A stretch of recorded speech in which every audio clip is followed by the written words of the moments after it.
అదరగొట్టే కారం రంగు రుచి ఆచి కారం పొడి.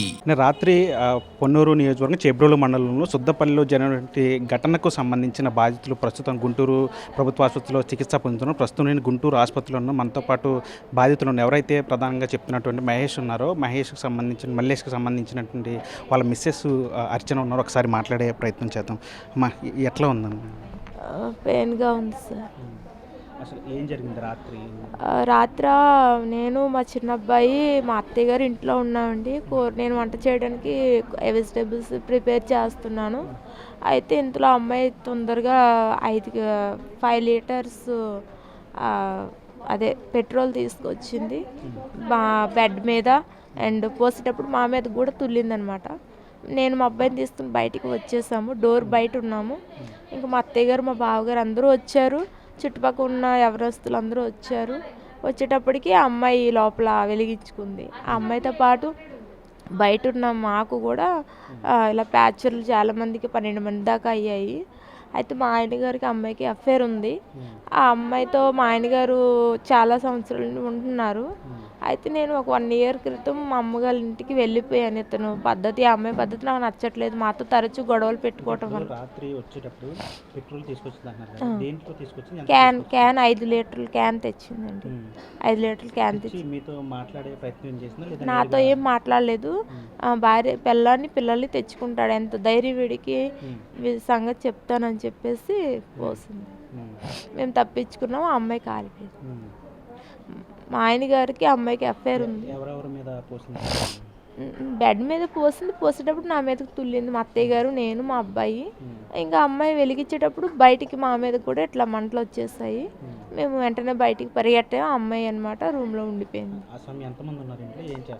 ఇంట్లో అంటే ఫస్ట్ ఉండటం మేము 3 ఉన్నాం. నేను, మా అత్తయ్య, మా చిన్న అబ్బాయి.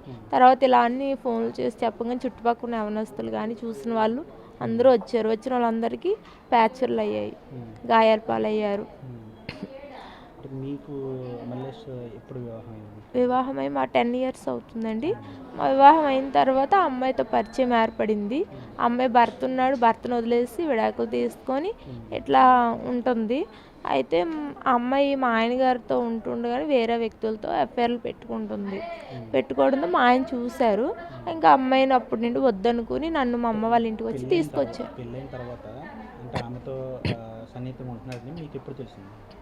నాకు తెలిసింది వాళ్ళు పరిచయం ఉన్న 3 ఇయర్స్ దాకా నాకు తెలీదు.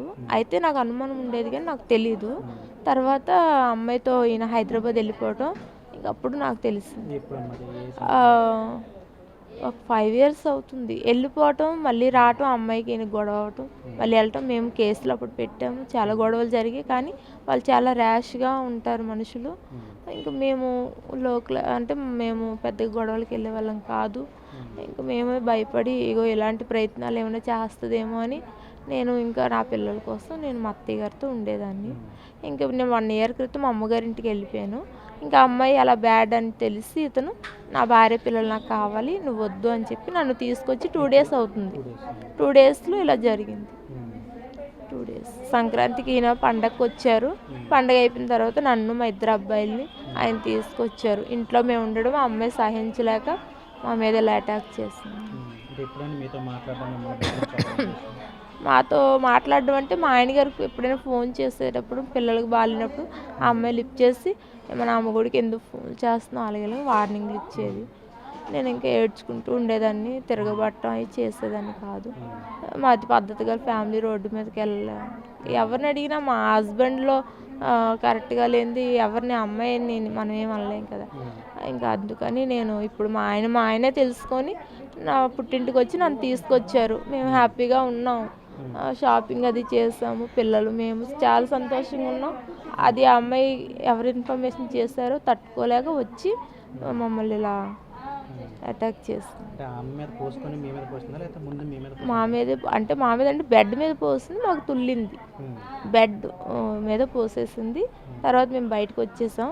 ఇంకా అమ్మాయిని నేను వెలిగించుకుంటాను అని చెప్పేసి కావాలని వెలిగించాను. మరి ఊరికనే బెదిరించడానికి పెట్టిందో మరి మొత్తానికి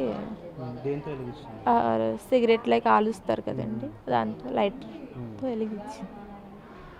ఇంకా మా మా చిన్న అబ్బాయికి, నాకు, మా అత్తయ్య గారికి, ఇంకా చాలామంది యవనస్తులు అడ్డుపడడానికి వచ్చారు, వాళ్ళకి కూడా బాగా గాయాలయ్యాయి.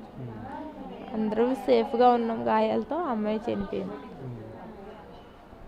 అంటే ఇప్పుడు ఏమైనా కోరుకోవాలంటే ఏమైనా పోలీసులు ఏంటంటే పోలీస్ కేసు కూడా పెట్టారు దీని మీద. కేసు కానీ తప్పు అమ్మాయిది. మా హస్బెండ్కి ఇందులో ఇన్వాల్వ్మెంట్ లేదు. అయితే ఆ అమ్మాయితో ఉండేవారు. ఆ అమ్మాయి అఫేర్లు ఒకళ్ళు కాదని ఒకళ్ళు అఫేర్లు పెట్టుకోవటం వల్ల ఇతను ఆ అమ్మాయిని వదులుకున్నారు. వదులుకుని 2-3 months 4 months అవుతుంది, ఫోన్ కానీ ఏం చేయలేదు. ఇప్పుడు మమ్మల్ని ఊరు నుంచి తీసుకొచ్చాడన్న కోపంతో ఇప్పుడు సడన్ కరెక్ట్గా ఆమె వచ్చే ముందు మీ హస్బెండ్కి ఫోన్ చేసి తెనాలి రమ్మని చెప్పిందంట. ఆ విషయం తెలుసా మీకు? మీకు చెప్పారా తెనాలి వెళ్తున్నానని చెప్పారా మీకు? నాకేం చెప్పలేదండి, చెప్పలేదు. వెళ్తే నేను ఊరుకోను కానీ అతను నాకు చెప్పకుండానే వెళ్ళారు. ఇప్పుడు నాకు తెలుస్తుంది వెళ్ళారని. అతను తెనాల్లో పోలీస్ స్టేషన్లో అతన్ని పెట్టి మేము ఇంటికి వచ్చింది మమ్మల్ని అటాక్ చేయడానికి. అంటే ఆ విషయం ఏమైనా చెప్పారా మీకు? ఫోన్ చేసి ఎట్లా గొడవ చేస్తా ఇలా గొడవ చేయడానికి వస్తుంది, నువ్వు ఎక్కడికైనా వెళ్ళిపో అని అన్నారు. అయితే నేను నైటీతో రోడ్డు పైకి వెళ్ళాం కదండి, డ్రెస్ చేంజ్ చేసేలోపే వచ్చేసింది. ఫోన్ చేసింది ఎంతసేపుకి వచ్చిందా? ఫోన్ మా ఆయన ఇలా చేశారు, అమ్మాయి వచ్చేసింది. అమ్మాయి వచ్చిన తర్వాత కూడా మా ఆయన మాకు ఫోన్ చేస్తున్నారు, నా ఫోన్ స్విచ్ ఆఫ్ అయింది. మా పిల్లలు గేమ్లు ఆడి స్విచ్ ఆఫ్ ఛార్జింగ్ అయిపోయింది. ఇంకా అమ్మాయి వీడియో కాల్ చేసి ఇగో నీ ఇంటిని తగలబెట్టేస్తున్నానని మా ఆయన గారికి చెప్పింది. చెప్పిన తర్వాత మేము బయటికి పారిపోయి వచ్చేసాము. ఇంకా అమ్మాయి లోపల పెట్రోల్ బెడ్ పైన పోసింది కదా, బెడ్ ఈ ప్లేస్లో అమ్మాయి నిల్చొని వెలిగించగానే ఆ అమ్మాయికి బాగా ఎఫెక్ట్ కొట్టి బాగా కాలిపోయింది తను. మేము గాయాలతో పారిపోయి బయటకు వచ్చేసాం. చుట్టుపక్కల అందరికీ గాయాలు బాగా అయ్యాయి, ఇంకా హాస్పిటల్ అడ్మిట్ అయ్యాయి.